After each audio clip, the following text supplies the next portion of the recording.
Magandang umaga pong muli sa ating lahat. Ang oras po ngayon ay 1:44 ng umaga. Maaga akong nagising. 11:44 ako nung magising. Kasi nga po ay 2 days na kaming naglilinis sa backyard. Naayos na namin yung backyard namin. So, napagod talaga ako gabi. So, parang 6:00 pa lang nahiga na ako, nakatulog na ako, nagising ako 11:44. So, pagka gano'ng nagising na ako at fully satisfied na yung body ko, bumabangon na talaga ako niyan.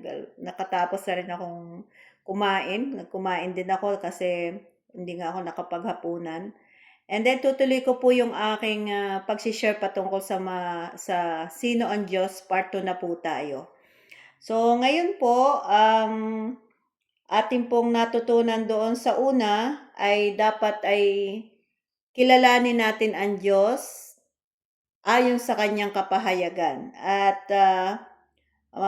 ating pong natutunan doon sa Romans 1:19-21 na ang Diyos ay nagpapakilala sa kanyang mga nilalang. May kakayahan ang mga tao na kilalanin ang Diyos. Dapat kilalanin ang Diyos ayon sa kanyang mga kapahayagan at hindi sa sariling paghaka-haka o opinyon. Ang pagkilala sa Diyos ng labas sa kanyang kapahayagan ay isang kahangalan at pagdidilim ng isipan, at yun naman ay mababasa po talaga natin dito sa banal na kasulatan. Ngayon po ating pong itutuloy kung ang ating topic na sino ang Diyos. Ang Diyos ay maraming pahayag tungkol sa kanyang sarili. Tama naman, pag binasa mo ang banal na kasulatan, nakalalaman mo, ang Diyos pala ay manggagamot, ang Diyos pala ay creator, ang Diyos pala ay mapagpatawad, and marami pang iba. Una po, ang ating pong unang punto ay siya ang Diyos na lumalang ng lahat-lahat.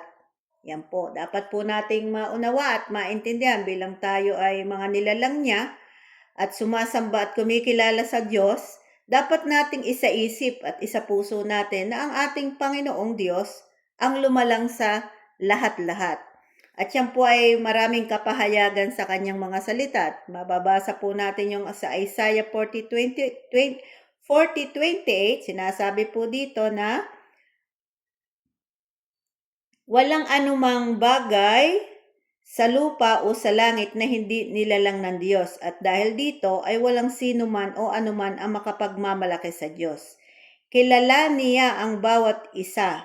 Nasusulat, ito po, sinasabi po sa Isaiah 40:28, di ba ninyo alam, di ba ninyo talos, na itong si Yahweh ang walang hanggan Diyos.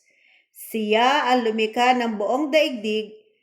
Hindi siya napapagod, sa isipan niya'y walang makatatarok. Yan. Wala pong bagay na anumang bagay sa lupa o sa langit na hindi nilalang ng Diyos. Ano man na nakikita natin, may mga nilalang pong panlangit at mayroon pong nilalang na panlupa, at lahat po ito ay ang Panginoong Yahweh ang lumikha nito. At kilala niya ang bawat isa sa atin. Kaya po, dito sa translation ko, sa Isaiah 40:28 translation ng aking palang Bible, hindi ba ninyo nalalaman? Di ba ninyo naririnig na itong si Yahweh ang walang hanggan Diyos, ang siyang lumikha ng buong daigdig? Hindi siya napapagod, sa isipan niya ay walang makauunawa. Okay.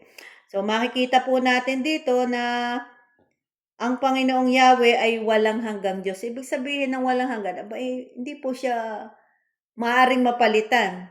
From the beginning to the last, ay siya pa rin po, wala na pong iba. At sinasabi rin po sa Isaiah na siya ang lumikha ng buong daigdig. So, ano man ang narito na mga nakikita natin, lahat po yun ay ang Panginoong Yahweh ang lumikha. Hindi rin po siya napapagod. Sa isipan niya ay walang makakaunawa. At makikita din natin na ang Diyos ay hindi napapagod. Hindi katulad ng tao na meron tayong limitation. Lalo na pagka tayo ay naedad na. Kaya nga po, dapat nating makilala ang Diyos sa ganoong pagpapakilala sa atin. Kung ang Diyos ay ganoon siya, so ganoon natin, sinasabi sa Isaiah na siya ay walang hanggan Diyos at siya lumikha ng lahat ng bagay. at hindi siya napapagod at walang makauunawa. Sabi sa isipan niya walang makauunawa kasi beyond our comprehension ang karunungan ng Diyos. So, ibig sabihin, dapat doon natin siya kikilalanin. Hindi tayo gagawa ng ating sariling opinion sa pagkilala sa Diyos. So, di ang pagkilalang gagawin po natin, ang Diyos pala ay walang hanggan. So, dapat natin siyang kilalanin doon sa ganong aspeto. At siya ay ibig sabihin, hindi mahina ang ating Diyos para hindi natin siya maasahan at mapagkakatiwalaan natin sa ating buhay. So, yun po muna sa ngayon at sa sunod po ay bali po mayroon po ang Sino ang Diyos ay mayroon po itong 4 na punto. So, sa susunod po ay aking ibabahagi yung 2 puntos na tungkol sa sino ang Diyos. So sa ngayon, yun po muna ang dapat nating malaman at maisip na ang Diyos ay walang hanggan ang kanyang pagiging Diyos. So hindi po siya kagaya ng mga Diyos-Diyosa na may namamatay, tapos hindi naman siya buhay, na wala siyang hindi nabubuhay magpakailanman, limitado lang ang lakas. So which is na ang Diyos po ang lumikha ng lahat ng bagay at dapat natin yang kilalanin sa ating mga buhay. Sinasabi po doon sa una na kong binasa sa inyo na part 1 ng Sino ang Diyos, sabi, bagamat kilala nila ang Diyos, ngunit hindi nila pinasalamatan ni pinarangalan man. Kaya po ang Panginoon, siya po ay naghihintay din ng ating pagpapasalamat at parangal sa Kanya para sa pagkilala natin siya, kung kinikilala natin siyang Panginoon.